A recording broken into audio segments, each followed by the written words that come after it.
Fala pessoal, bem-vindo ao primeiro podcast do Papo Comportamental. Eu sou o Leonardo Rocha, estou aqui com a Denise. Se apresenta aí, Denise, pessoal.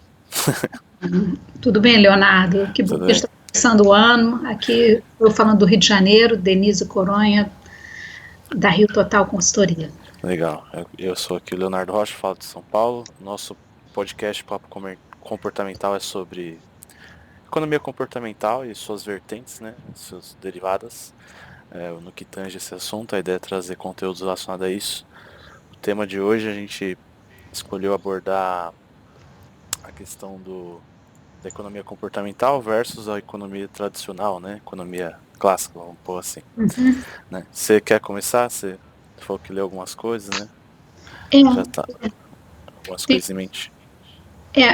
o principal ponto que eu acho é que a economia tradicional, clássica, né, ela via as pessoas como agentes econômicos, né, capazes de tomar decisões racionais, com base em informações, analisando é, as ofertas e com base nessa capacidade de maximizar as suas escolhas, né? E isso foi por muito tempo até que vieram as contribuições da economia comportamental, porque com um entendimento mais profundo sobre as variáveis, né, cognitivas que influenciam a gente e que, na verdade, nós não somos assim tão racionais, né? Temos uma racionalidade limitada, né? Exatamente. A economia clássica, antes de começar a falar, vale ressaltar que ela tem sua utilidade, né? Ela traz algumas conclusões que são válidas e úteis, né, para várias áreas. Mas ela tem suas limitações, né? O grande problema é achar que ela resolve tudo, né? E também uma das questões assim que eu vejo que talvez seja cruciais é a questão do economista clássico, né? O cara assim sempre tenta pôr tudo numa fórmula, né? Em alguma equação, né? Ele quer sistematizar, né? Porque o grande sonho da economia como ciência, né? Que é uma ciência jovem, economia, tem aí, sei lá, os seus 200, 300 anos, não lembro agora de cabeça, mas é recente, né? Comparado com a física, química, que tem aí mais de, sei lá, 3.000 anos, né? Existe desde os primórdios, né? Algum estudo relacionado a química, física, alguma coisa assim. A economia não, né? Algo bem recente. Então a economia, ela sempre sonhou em ser uma ciência exata, né? Sempre sonhou em se aproximar da física, né? Em ser aquela ciência exata, onde 1 mais 1 é 2, né? E tudo dá certo de acordo com uma fórmula. E tem até gente que acha, né? Que você fala que fiz economia, faço economia, o pessoal acha que você é da área de exatas. E muito pelo contrário, né? A economia, ela é uma ciência humana, né? É categorizada assim, né? Como uma ciência humana, e é assim que tem que ser mesmo. Interessante isso, né? Pensar na economia como uma ciência humana, né? Sim, muita gente acha que porque tem conta, tem a ver com muitas vezes com dinheiro, que é uma ciência exata, né? Mas não, a ciência humana, ela é tão inexata quanto uma ciência política, ciência social, antropologia, sei lá, são coisas que você não consegue colocar numa fórmula exata, né, que sempre vai ser daquele jeito. Acho que é importante ter isso em mente, até mesmo para a própria economia comportamental, né, os colorários, os conceitos, né, ideias que ela traz, são muito úteis também, mas também são limitados, né. Nunca vai ser assim, o viés vai funcionar 100% em todos os casos, com todas as pessoas. Não, é mais assim, esse viés ocorre muitas vezes, em muitos casos, em muitos desses casos, com a maioria das pessoas, né? Então é algo que a gente pode estimar que quase sempre ocorre, mas não é sempre, né? Isso é importante ter em mente, né? Acho que essa é uma das principais diferenças, assim, que eu acho que a economia comportamental, ela entende isso, que o ser humano não é uma fórmula matemática, então ela tenta entender o ser humano do jeito que ele é, né? E não tentar enquadrar ele num modelo No quadrado, modelo matemático. numa fórmula exata. Acho que essas duas sejam as principais diferenças. E aí, partindo desse ponto que você falou, em vez de considerar, analisar as escolhas, as tomadas de decisão a partir de modelos, com base em modelos matemáticos, né, a economia comportamental, ela começa com análises empíricas, né, e entendendo melhor, né, os processos cognitivos, os intangíveis, né, que impactam nas nossas decisões, né. Sim, ela vai mais para a prática, né? Deixa eu ver como que as pessoas se comportam na prática, né? E E aí aí, eles vão ver isso em laboratório, né, com os experimentos de laboratório, experimentos de campo mesmo, né? isso. Ou até mesmo experimentos naturais, né? Que aí você pega a história e analisa o que que aconteceu de fato, né? Mas eles são um pouco mais raros, né? Mas também podem ser válidos. E E assim, isso, pode falar. e isso eu acho interessante, por que que entra a economia comportamental, né? Porque é uma visão de mundo que muda, né? E também uma compreensão melhor das pessoas, dos seres humanos, né? Que são os tais que somos, né? Os tais agentes econômicos, né? E aí entram conhecimentos é, que se misturam, né, com a economia, que é a psicologia, muita entrada Uhum, da psicologia, das ciências sociais, uhum. da neurociência, O né? marketing, né? Muitas É. coisas de marketing também. E É, aí esse arcabouço novo de conhecimentos, né, foi dando base para que a economia se tornasse mais, assumisse mais esse foco comportamental. sim, tem até uma frase, na verdade, que fala que economia comportamental é um pleonasmo, né? Porque toda economia é comportamental, né? É Você não tem, interessante. não tem como não ser, né? Porque a economia você está falando da ciência de decisões a ciência da decisão, né? De Aham. uma forma mais ampla, definindo um pouquinho melhor, é a decisão que os agentes, né, os seres humanos, tomam com recursos que são escassos, né? Porque a gente não tem recursos infinitos, seja de tempo, energia ou de recurso mesmo material. Eles têm uma finitude e você precisa tomar decisões de o que fazer com eles, o que comprar, onde gastar, quando consumir, quando poupar, né? Economia tem a ver com tudo isso. E isso é um comportamento, né? Assim, é, Eu escolher, acho você vai ser influenciado por um monte de coisa, né? Eu acho que, como eu falei da questão da visão de mundo, né, que a gente entende, a gente começa a dar um lugar mais para a subjetividade, né? Numa conversa que a gente teve antes, né, eu falei assim de mudanças de paradigma, né, que ocorreram, por exemplo, na física quântica, né, com Einstein, foi uma quebra, né, ou foi uma mudança paradigmática da física clássica para a quântica. Na literatura, teve o James Joyce, que publicou o livro Ulisses, né, foi na virada do século passado também. Então, quer dizer, no início do século passado. E aí ele muda a forma, a narrativa, né, colocando mais o fluxo de consciência, né, Uhum. e também na arte o Picasso, né, que foi um dos representantes assim quando entra o cubismo, que sai da pintura acadêmica, né, para desconstruir mesmo a imagem, né? Então, esse lugar da subjetividade, né? E É que aí são, os comportamentos, né? sim, são áreas de estudo, como eu falei, né, antes, que são áreas antigas, né? A arte remonta, sei lá quantos, 5.000 anos? Não sei, né? É algo milenar.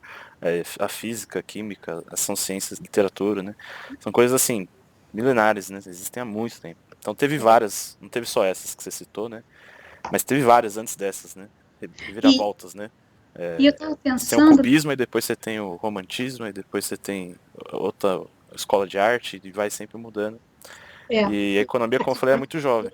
Então é, talvez, acho que podemos dizer que a economia comportamental seja uma dessas mudanças de escola, de pensamento, acho que está começando mesmo. Junto com outros que já tiveram na economia, né? Se para pensar, toda a questão do marxismo, por exemplo, também é uma outra forma de pensar, né? Um contraponto. Aí vem os austríacos, enfim, ao mesmo tempo, os liberais, mas vale ressaltar junto com esse ponto que, assim, a economia comportamental não seria o ponto final também, né? é. Pode vir algo a mais avançado à frente e melhor e tudo bem, né?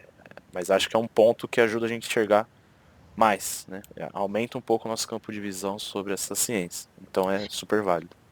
E o que eu acho, assim, eu estava pensando por que, que a gente faz uma conversa, um papo comportamental é importante, né? Porque a gente teve, nós dois fizemos o MBA juntos, né, com a Flávia Ávila, né, que é um expoente dessa área no Brasil, e até conhecida internacionalmente. E a Flávia falou para a gente, né, que a tendência é que em poucos anos tenha um boom de economia comportamental, né? Sim.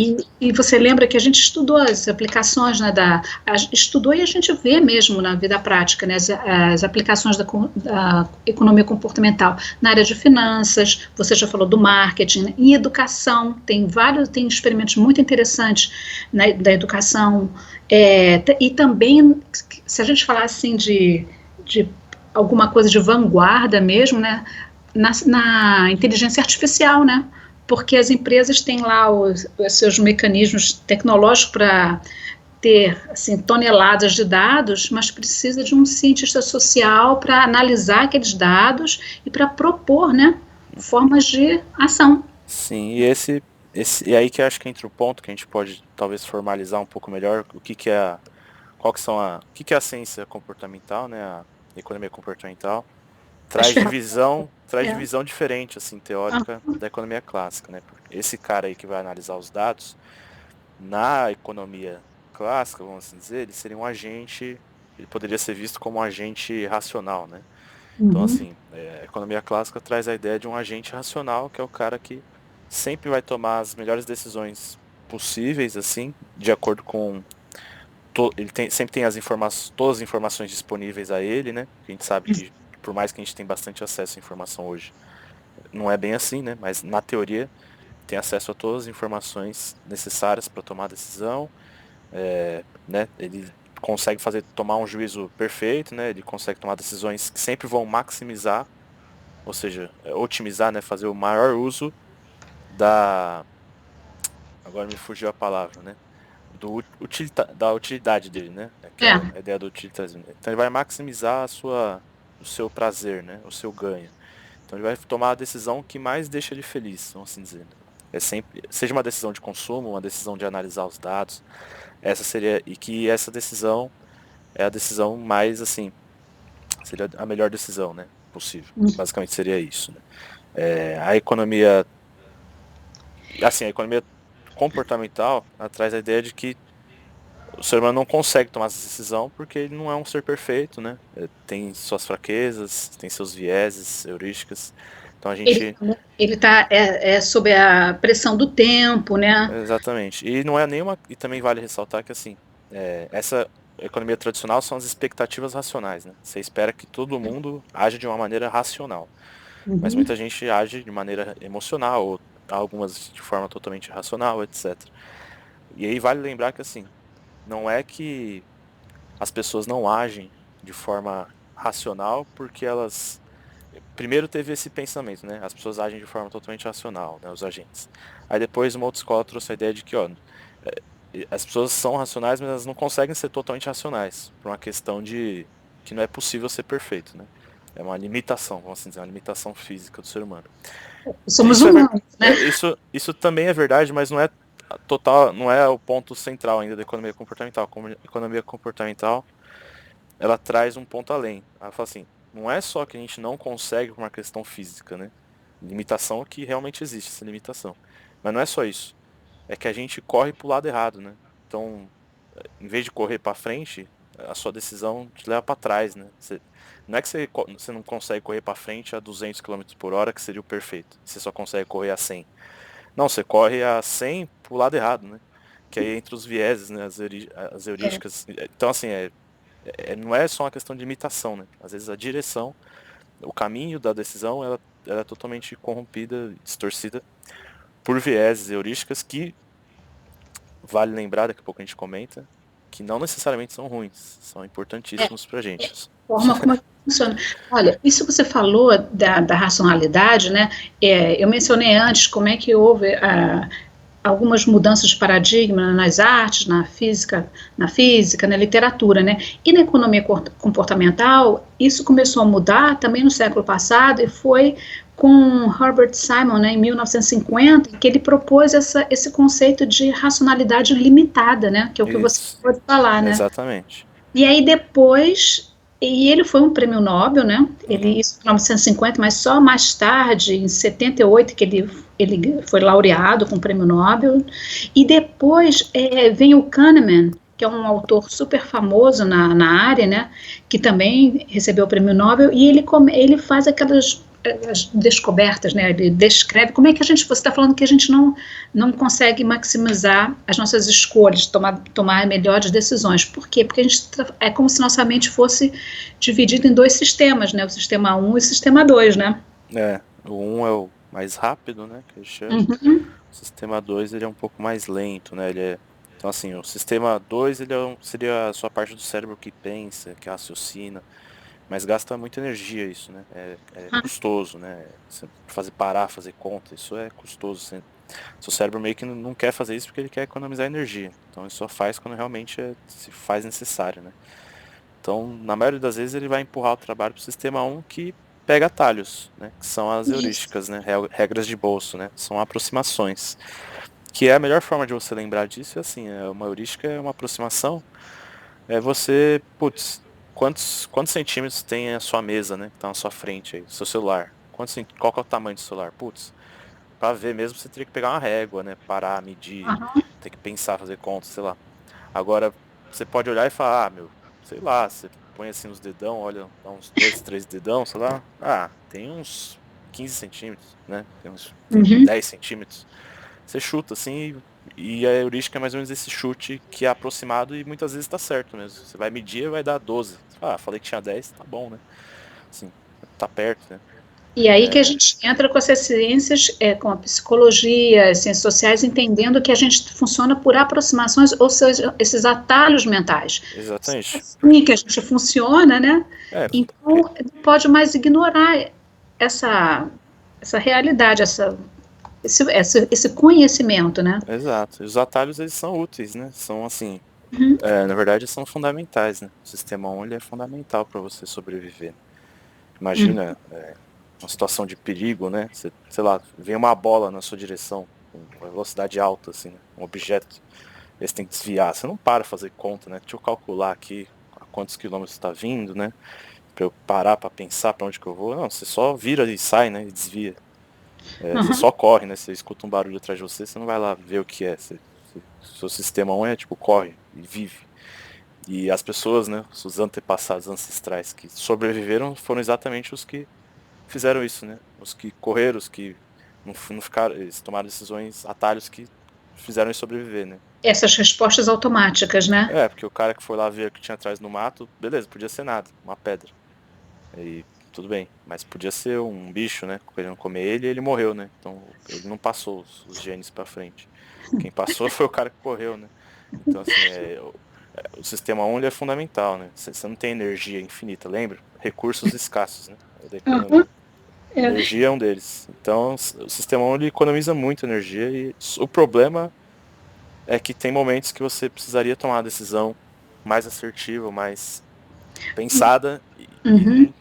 assim, no mundo atual não é uma decisão que vai fazer você morrer, não fere a sua sobrevivência, mas o sistema ainda assim ele continua sendo ativado.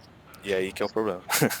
E, segundo os estudos, né, 95% das nossas decisões diárias, né, são tomadas pelo sistema 1, que são essas respostas rápidas, automáticas, né, Sim, e intuitivas, né. sim. E, então, como eu falei antes, né, sabendo que a gente funciona assim, né, em todas as ofertas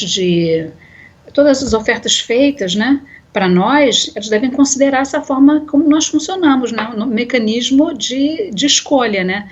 Então, Sim. a economia comportamental, ela continua criando esse arcabouço de ferramentas, né, esse ferramental, né, que aí tem os empurrõezinhos, né, que são os nudges, né.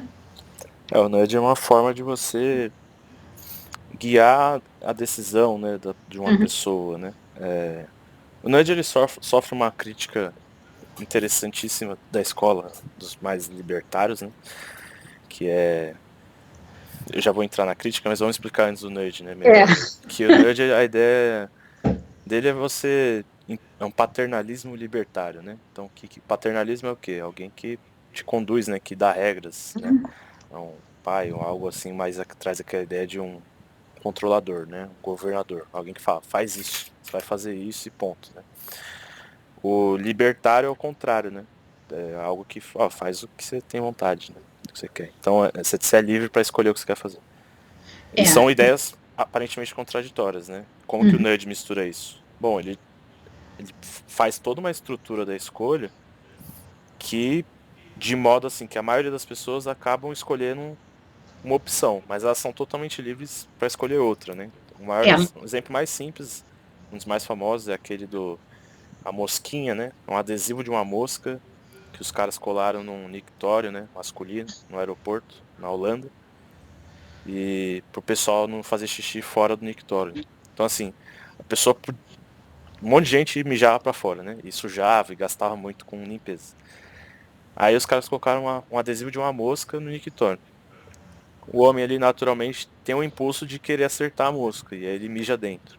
Então assim, é um exemplo simples e bem banal, acho que É um exemplo muito conhecido, né? sim, e até engraçado, né? E É assim, nada impedia. engraçado porque é tão chega a ser banal, né? Sim, exatamente. E assim, e ninguém impedia, não tinha um segurança ali, né, É, olhando e falando, vai mijar fora. O cara poderia ainda continuar fazendo xixi fora, mas por ter uma mosca ali, ele era, vamos assim dizer, ele era movido, né, meio que, não condicionado, mas ele era conduzido a tomar a decisão de fazer o xixi no motivado, lugar né? certo. Então, olha só, Leonardo, deixa eu pegar um E pouquinho aqui. reduziu pra caramba, né, a limpeza lá, os custos, foi assim uma solução simples, muito barata, até divertida, que reduziu um problema de custo de energia pro aeroporto, né, no caso. Então, puta, vale muito a pena, né? Esse tipo de solução é legal. Então, olha, deixa eu fazer um comentário em cima do que você falou, porque a gente vê então que você está dando um exemplo para a gente que ocorreu na Holanda, né? Então a gente vê como é que a economia comportamental ela é aplicada já em escala internacional. Eu tenho quase certeza que é na Holanda, posso estar enganado, mas eu acho que é lá sim. E ela partiu de uma necessidade econômica, Sim, porque o gasto com material de limpeza, com pessoal de limpeza era muito alto, então eles tinham essa motivação. E eles criaram esse nudge, que é esse empurrãozinho, que como você disse, simples, e é assim, que motivou a pessoa como uma brincadeira, um jogo, né? uhum, Barato, porque o nudge é barato, e sem coagir ninguém, e foi uma brincadeira. Bastou o adesivo de uma mosquinha e com isso exato. eles conseguiram os resultados positivos econômicos, né, de economia, né, de economia e Exatamente. satisfação também das pessoas usando lá os banheiros públicos masculinos. Sim, sim, exatamente. É uma coisa muito interessante. E assim, a definição mais tradicional do livro, né, do Richard Taylor, que é o que trouxe esse conceito do nudge, é que você colocar comida saudável na altura dos olhos é um nudge, né? Mas você ainda permite a pessoa escolher junk food. Agora você proibir junk food, aí isso não é um nudge, né? Isso é uma proibição. Que também, vamos deixar claro, é uma forma de conduzir, mudar o comportamento, né? Porque aqui nosso É, podcast é o papo comportamental. O é, nudge, a economia comportamental, essas ferramentas são uma forma de mudar o comportamento. Você tem outros. aham, Acho que é isso também importante trazer essa ideia da diferença, né? Que a economia clássica via muito assim, olha, pra você mudar o comportamento de uma pessoa, você aumenta o preço, diminui o preço, né? Você oferece uma oferta, por exemplo, deixar mais barato, as pessoas vão consumir mais. Isso é verdade. De modo geral, é verdade, né? Assim, deixar mais caro, vou colocar um imposto, as pessoas vão consumir menos cigarro, porque agora é mais caro. Isso é uma forma de mudar o comportamento e tem lá a sua eficácia, não é 100%, né, ineficaz. Mas a economia comportamental traz uma outra forma que, em muitos casos, é mais eficaz do que proibir ou colocar um imposto ou uma multa, né? Ou algo do tipo, assim. Incentivar, né? Às vezes é melhor uma aham. mudança simples, né? E isso é interessante você estar fazendo lembrar que a gente viu isso nos nossos estudos, né? Que alguns países do mundo já têm escritórios, né, para criar soluções em políticas públicas. O Rio de Janeiro tem, Sim. o de Rio, São Paulo também tem, No Londres tem, né? tem famoso, né? Uhum. Nudge É, Unit, se não me é, engano. é o Insight, British Insight É, Teams, não tenho certeza se é esse nome, mas e que eles buscam então ajudar as pessoas a, por exemplo, pagarem as contas atrasadas, mas de forma muito simples. Eles mudam a maneira como colocam conteúdo, né? De uma forma convidativa, sempre simples, interessante e rápido também, alguma coisa rápida, né? sim. O Nudge é uma ferramenta interessante. A crítica, né? Que aí vale a pena comentar brevemente, é exatamente assim. É uma ferramenta poderosa, ela funciona, né? O medo é o que o pessoal chama de sludge, né? Que são os nudges do mal, né? Hum, E realmente eles existem, assim, né? Tem também talvez um outro, não é bem um nudge isso, mas você vê que isso se aplica de uma forma maligna nos chamados dark patterns, né? Padrões obscuros, né, negros, que são, se você procurar Dark Patterns aí no Google, você vai ver que tem um site só falando disso, que são, por exemplo, aqueles e-mails que para você sair é uma linha lá embaixo, minúscula, assim, da mesma cor da página, clique aqui, você não consegue nem ler, que é para sair ali, né. É porque não tem saliência, né? A gente Não, mas é feito de propósito, que é para você não sair, entendeu? é só para mencionar isso para as pessoas que vão ouvir a gente, né? Que a gente percebe como que é importante criar as saliências no texto, né? Deixar claro, né? Então, assim, existem várias coisas que se usam que são, assim, são feitas para que os seus vieses joguem contra você. A ideia do nudge é fazer os seus vieses, que são erros sistemáticos que a gente comete, né? É fazer com que essas aproximações, que elas joguem a favor de você e não contra você, né? Então, essa é a ideia do nudge. E também um dos questionamentos que eu acho que é sempre válido, em qualquer nudge olhar, né, parar para pensar, a gente pode fazer um podcast sobre isso no futuro, que é sobre conflito de interesses, né, jogo de interesses. Isso é muito importante para entender o comportamento de modo geral, né, qual que é o interesse de cada agente numa transação, né, numa relação. Mas é a questão do, assim, se os seres humanos são seres limitados, né, e não tem a racionalidade perfeita, e de fato é assim, né, como que você me garante que o nudge ele vai ser perfeito, né, porque ele vai ser feito por alguém perfeito, né, com vieses. Então esse cara vai produzir um nudge para ajudar as pessoas, mas ele também tem, né, seus vieses. Então assim, é o famoso, né, who watches the watchman, né, quem controla o controlador, né, o cara que controla, mas quem controla ele, né. Esse é o ponto, né? Ele pode ser, não é um perfeito, né? Vamos lembrar, não é perfeito, mas assim, se traz resultado e ajuda as pessoas, é um nudge, é positivo, é válido e acho que tem que ser divulgado e usado cada vez mais. E isso é interessante que você está falando, porque essa é uma questão importante da inteligência artificial, porque os programas que são feitos, os algoritmos, são feitos por pessoas, cientistas em laboratórios que colocam seus vieses. Claro, que eles são implícitos, os vieses, né? Sim. E já há artigos mostrando que os resultados demonstram que o problema não é a tecnologia, mas é o ser humano, né? Sim, você encontra casos de aplicativos de reconhecimento facial que não reconhecem certas etnias, né? Não reconhece asiático, não reconhece negro, não reconhece como pessoa. Mas aí você fala, por quê? Porque ele foi treinado só com imagens de pessoas, homens, mulheres brancas, sabe? Então, tipo, o problema não é o programa em si, né? O software. O problema é quem programou, né? Esqueceu de pensar nessa diversidade. E aí o software aprendeu daquele jeito, para ele que é um ponto que a gente vai falar no futuro, que é interessante ver que até no software isso acontece. Que é o what you see is all there is, né? Aquilo que você vê, o que você percebe no mundo é o que existe para você, né? Então, se foi treinado só com essas imagens, esse é um caso bem clássico, até estudado, né? Estudado bastante, comentado, polêmico até, né? Mas assim, acontece, então tem que tomar cuidado. Mas o nudge é uma ferramenta muito boa, funciona, tem vários estudos, a gente vai trazer mais aqui, né? Com certeza. Vocês vão entender melhor com o tempo, mas é uma ferramenta incrível. Eu acho que, falando de economia comportamental, a gente falou dos atalhos mentais, das heurísticas, né? Falamos dos nudges, e aí entra também a questão da arquitetura de escolhas, né? Então a gente começa a ver que sempre se faz uma oferta, ou você quer transmitir alguma ideia, ou mudar um comportamento, né? Você começa a pensar quais são as escolhas, como que você pode fazer um arranjo do ambiente onde essa escolha é tomada. Então, você já mencionou do buffet, né? Então, há estudos, por exemplo, mostrando que cantinas, ambientes de trabalho, onde as pessoas tinham intenção de promover ou motivar mais o consumo de comidas saudáveis, né? Então, uma forma simples, que é o empurrãozinho, né, o que é o nudge, foi colocar essas comidas, esses alimentos saudáveis na frente do buffet, porque aí você já vai se servindo deles e a sua bandeja já fica cheia, né? Por exemplo, né? Então, essa é uma maneira, como que você vai, então, fazer esse arranjo, né, das suas opções, tá? E também eu tenho aquele exemplo que eu gosto muito da previdência, né? Não sei se chama de previdência das empresas, né? Você conta aí pra gente. É o do... eles fizeram um formulário de preenchimento automático, né?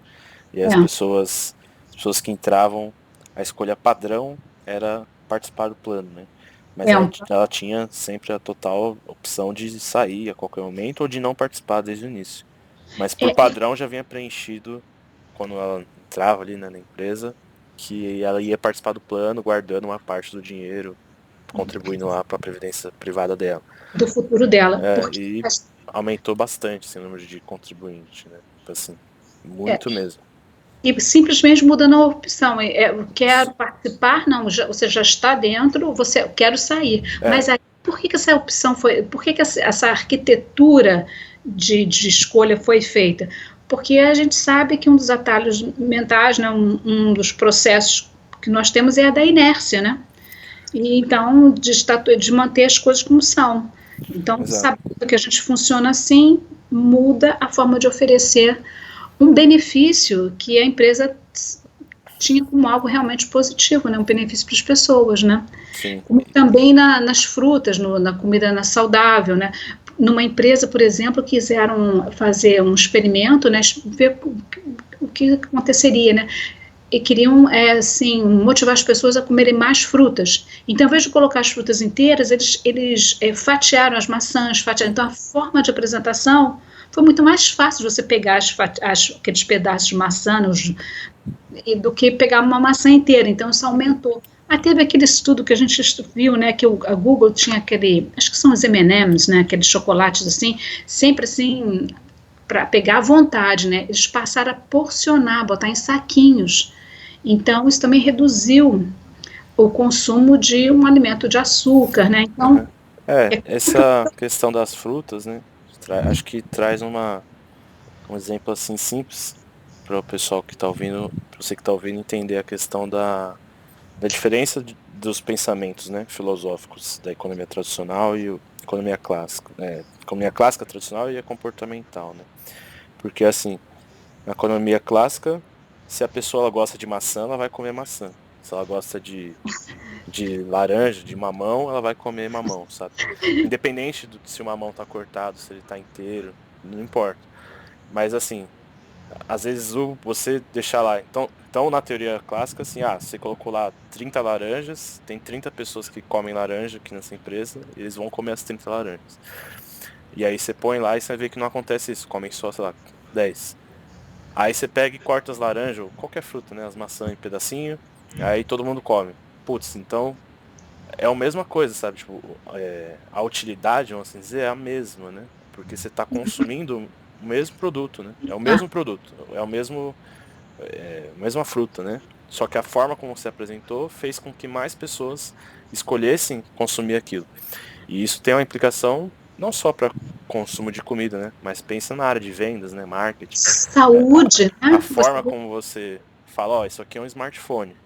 Isso é para você fazer ligação, né? Para você mandar mensagem, entrar na internet, você está descrevendo as características. E beleza, aí você vai ter um número X de pessoas interessadas nisso porque é a utilidade prática disso, do produto. Mas quando você apresenta como, isso aqui isso aqui é uma forma de você desafiar o status quo, de você ter um status diferenciado. Você vai ser uma pessoa muito mais...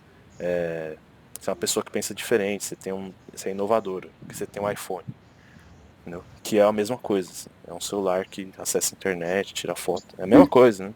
Só que as duas formas de apresentar, a forma como você apresenta, as cores que você usa, né? Tudo isso tem a ver com o comportamento, né? Com os vieses, etc. A forma como você faz a oferta, quais vieses você vai utilizar ali, etc. Isso muda a percepção, né? O celular pode ser o mesmo, né? Mas você topa pagar 1.000, outro a pessoa topa pagar 3.000, 4.000, sei lá. Então, aí entra a neurociência, né, que a gente também estudou isso, né, as emoções, como é que cria espaço mental, né, a maneira como você oferece um produto, você cria um espaço mental lá que não havia antes, né, um espaço atencional, um espaço de atenção, atencional, né. Sim. E esses exemplos são interessantes. Também tem os lembretes, né, é outro nudge, outra forma de de você motivar uma mudança de comportamento. A gente estudou isso, a gente não só estudou, a gente começou um experimento sobre essa questão das pessoas marcarem consultas médicas, né, e não comparecerem, né, por esquecimento ou por confundir as datas, né. Sim. E a validade de um recurso muito simples, que é o lembrete, que pode ser enviado como um SMS, né. Esses são exemplos simples, né, que são coisas simples assim, mas acho que deu para ficar mais um pouco claro, né, algumas diferenças. Acho que a gente pode até trazer um episódio futuro um pouco mais formalizado, né, o que é a economia clássica, nos seus mais detalhes, sobre as questões de preferências temporais, né, de consumo, que elas não mudam, enfim, todos os axiomas, né, que fazem o que a gente chama de homo economicus, né. O homo economicus é o cara lá da economia clássica que é quase que perfeito, né, esse ser inventado, né? E acho que é legal também, de repente, num outro episódio, que isso aqui acho que já estendeu um pouco, trazer como que a gente falou desse homo economicus, e talvez você escutando tá pensando, pô, então esse cara é teórico, né? Mas a verdade é que a gente se considera assim, muitas vezes. A gente acha que a gente é o homo economicus, a gente acredita na teoria econômica clássica, mesmo sem conhecer ela, né? O maior exemplo disso é quando você fala, eu nunca mais vou comer doce, eu vou fazer dieta certinho daqui pra frente, né? Aí dá 2 dias você já não tá mais fazendo. Você fala que vai fazer as coisas, muitas vezes, com base no mesmo modelo mental e axiomas do homo economicus, que não existe, né? Então, acho que isso é muito legal no nível pessoal, né? De você com as suas decisões, as suas escolhas, como que isso te afeta. E também a mesma coisa com as empresas, né? Para outras pessoas, né? Você fala, entendi, tem que pensar no ser humano do jeito que ele é. Mas aí você vai fazer uma oferta de um produto, você fica falando das características do produto, o jeito mais racional possível, sem tocar nenhuma emoção, sabe? E a pessoa não compra. E aí você não entende por quê. Você não se destaca, né? Aí você não entende por que a pessoa não comprou, né? Nossa, como ela não comprou, isso aqui faz todo sentido. O celular é melhor, é mais barato. Você está pensando como econômicos. Como você está falando, quando você faz essa descrição do produto nos seus mínimos detalhes, né? Você está falando para o sistema 2, né? Que é aquele lento que vai elaborar todas as informações, que são só 5% das nossas decisões. A gente tem que conversar com o sistema 1. O sistema 2, no processo de venda, ele até entra no momento, mas ele tem um momento certo para entrar, né? Exatamente, você tem que ganhar o sistema 1 primeiro, depois você chegar no 2. Né? Depois o cara comprou, aí beleza. Então, tem que ter uma maneira de você criar essa conexão, né? Conectar a pessoa num nível mais de emoção, de um interesse. Exato. Um gancho diferente, né? Exato. E aí legal é ver isso, como que tem muito para mudar ainda na gente mesmo, nas empresas, né? Acho que essa mudança de ver que a teoria clássica, ela tem suas limitações, né? Tem seus limites, e a economia comportamental trouxe ferramentas que podem te ajudar, entendeu? Seja melhorar a sua vida pessoal, nas suas decisões, seus hábitos, ou na sua vida profissional, como empresa ou como funcionário mesmo, persuadindo melhor as pessoas ou resolvendo problemas de maneiras mais baratas, mais simples, né? E até mais divertidas, em alguns casos. Então, acho que estamos bem explicadinhos, né? Acho que hoje deu para passar bastante coisa. Quer concluir com alguma mensagem?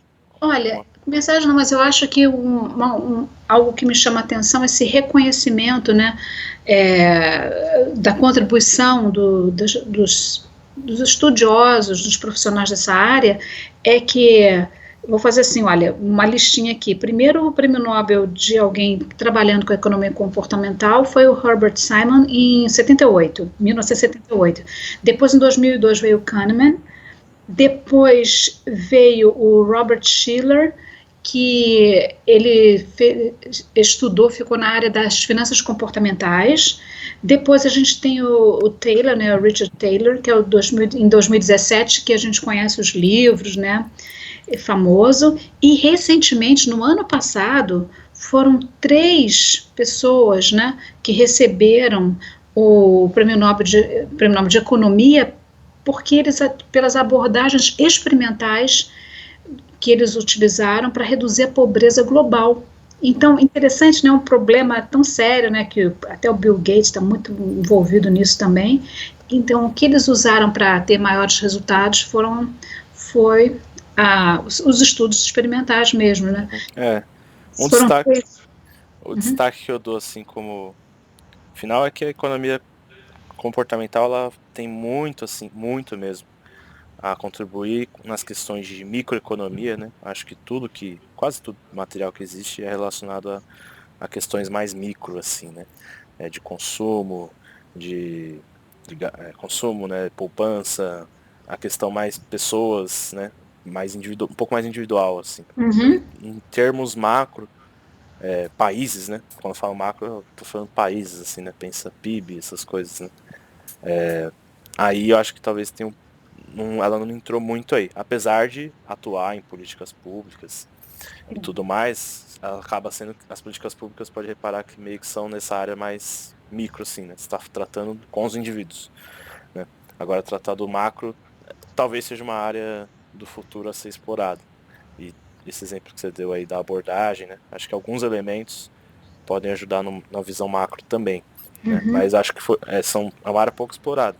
Talvez algo para a gente ficar de olho no futuro, né? O que pode vir. Pode ser Tá, interessante. tá certo. Mas é isso. Então, pessoal, agradeço aí é, a Denise, né? Valeu, Denise, pelo seu tempo pra gente conversar aqui. Eu vou postar isso aqui no YouTube e nos podcasts, nosso canal Papo Comportamental. Você pode se inscrever lá. E em breve a gente volta aí com mais algum assunto relacionado ao tema. Valeu todo mundo, valeu, Léo, até a próxima. Até a próxima. Valeu.